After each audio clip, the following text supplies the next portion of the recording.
debes ver este video. Mi nombre es Kale Anders, yo soy coach de inglés para millones de latinos online. Soy de Suecia.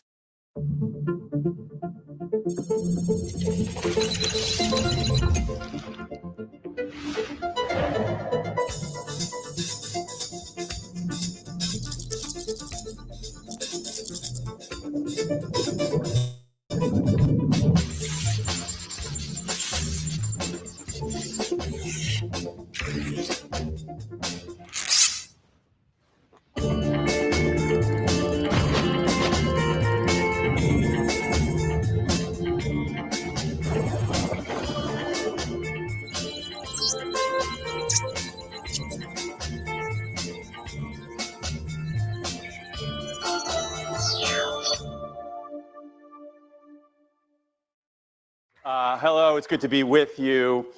I'm going to come at this a slightly different way from the previous folks. That's largely because I have never invented anything, never started a company, never made a great scientific breakthrough. I don't have a grand theory of the universe.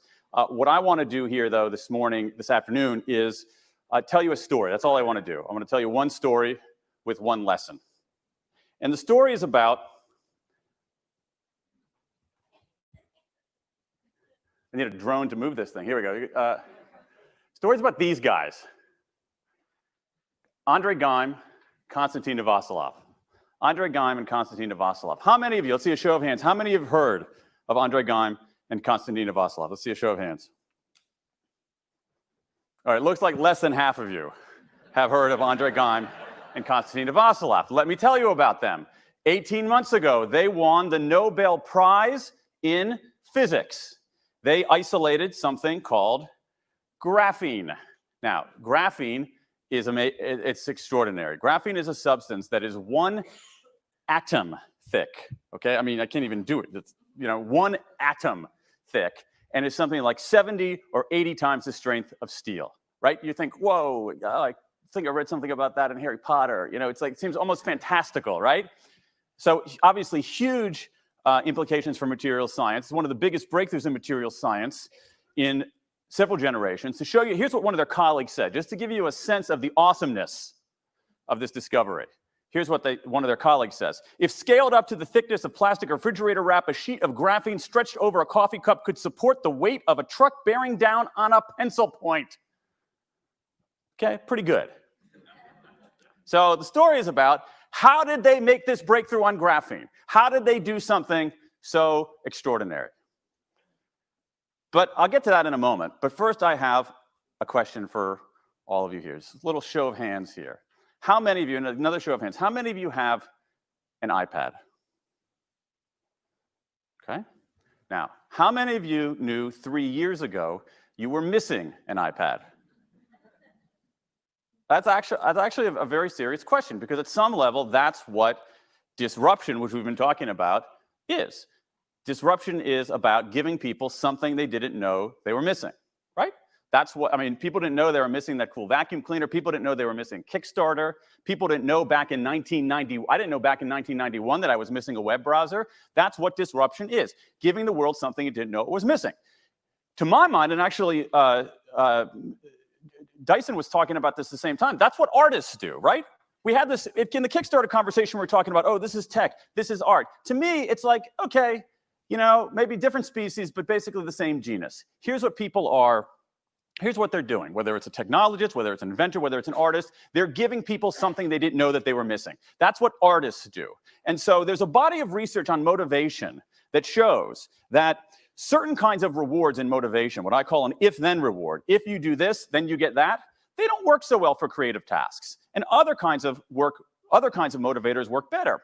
But let's look in particular at this question of what motivates artists. Here are people, poets give the world something it didn't know it was missing. Painters do, sculptors do, musicians do, theatrical artists do. What motivates artists?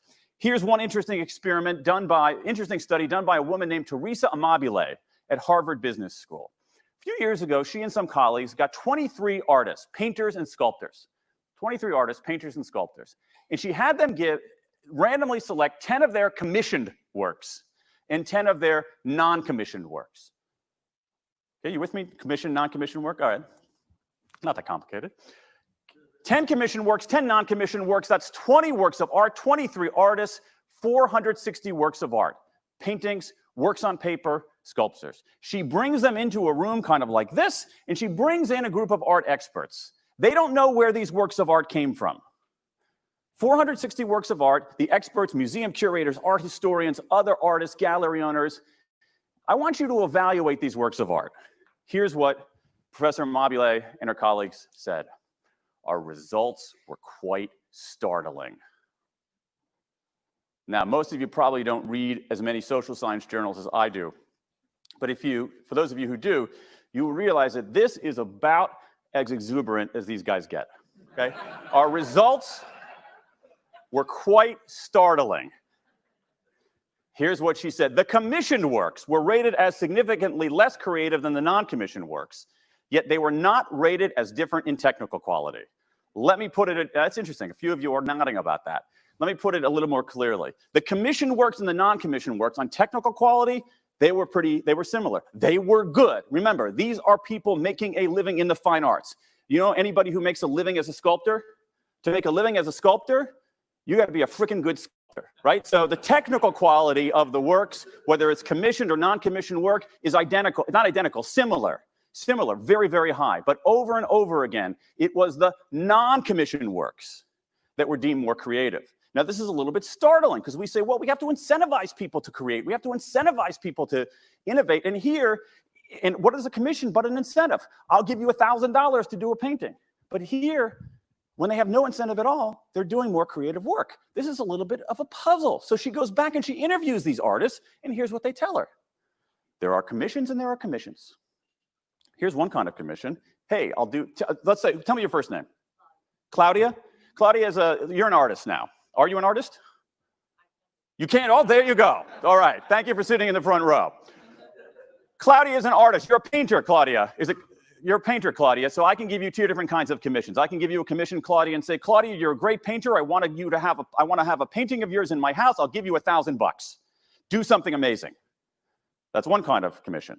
The other kind of commission that I could give to her is I could say, Claudia, I want you to do a painting for my house. I love your artwork. I'll pay you $1,000, but Claudia, here's the thing. It needs to be about yay big. I really like horses. So could I have a horse in it? That'd be awesome. I've got a green sofa, and it can't clash with that. Oh, and I need it on Tuesday. And what these artists talked about were constraints. A few constraints are fine. But once you got past a certain number of constraints, they said, it's not mine anymore. I'll do a good job, but I can't do a great job. I'll do something good because I care, because I want to do a good job, but I can't do anything that's creative and disruptive because there are too many constraints on me. Why am I mentioning this? Two reasons. One, remember, what disruption is giving the world something it didn't know it was missing. That's a very disruptive act, right? This is what artists do. And artists, this research builds on some other research, do their best work in non-commissioned conditions. Yet we have a problem, because if we go to our workplaces all over North America, there's almost no non-commissioned work. Almost everything people do on the job is commissioned work. But that's changing a little bit. Let me give you some cool examples. Let's take this company here, Atlassian. Atlassian is an Australian software company, and they do something really cool. Once a quarter, on Thursday afternoons, they say to their software developers, go work on anything you want, as long as it's not part of your regular job. For the next 24 hours, do whatever you want, however you want to do it, with whomever you want to do it. The only thing we ask is that you show what you've created to the rest of the company on Friday afternoon in this fun, freewheeling meeting. They call these things FedEx days, because you have to deliver something overnight. It turns out that this one day of intense, undiluted autonomy has led to a whole array of fixes for existing software, ideas for new products, improvements to internal processes that had otherwise never emerged. Atlassian, 361 days of commission work, 4 days of non-commission work. Let's go to Intuit. Let's not go to Intuit. Let's go to, we don't want to go to Intuit. We want to go to, we don't know what that is.